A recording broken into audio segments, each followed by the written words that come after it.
Hi guys, I'm PJ Rosario and I'm 24 years old and I'm representing Pangasinan.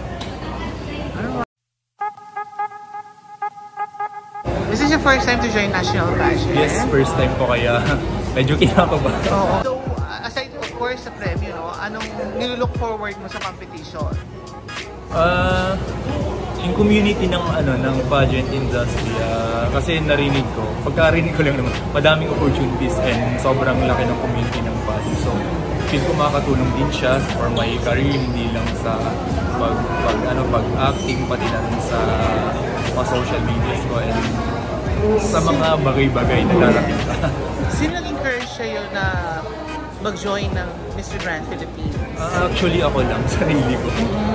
So, you have a handler ba or manager? For this pageant? For this pageant? Wala. Bakit ikaw yung isa sa mga kailangan tanghaling manalo sa Mr. Grand Philippines? Actually, una pa lang tanggap ko naman na kung mananalo man ako o matatalo.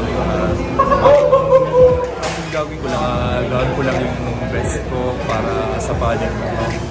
Siyempre, yung pagiging competitive ko, kailangan kong ilabas yun. Kasi contest kasi to, hindi lang siya small pageant kasi national pageant siya. So handa ka na bang i-flaunt yung abs mo, yung katawan mo, of course, lalo sa swimwear competition? Yung pinaghahandaan ko sa akin. So ano ba yung mga preparation mo for the competition? Currently, nanonood ako ng mga recent na pageant kung paano ba yung ginagawa. Since first time ko to, walang idea kung paano. So, nanonood ako kung paano ba sila sumangkot sa harapan ng tao sa mga question yung paano maglakad. Ano ba sa mga intriga, sa mga bashing, alam mo naman sa social media, ganyan? Before pa lang din kahit sa showbiz industry, pinaghandaan ko yung mga wash-wash na yan.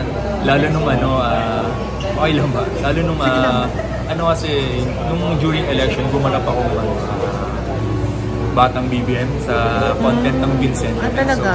So, mga bash dito, bash doon. Tinahayaan ko lang. Ayan, sa lahat po ng community ng pageant industry, sana supportahan niyo ako. At hindi lang ako, pati yung mga ibang candidate and lahat ng bumubuo ng Mr. Grand Philippines, sana supportahan niyo kami sa coordination. And follow niyo po sa social media account ko. Search niyo lang lahat na Facebook, IG, TikTok, PJ Rosario. Alright.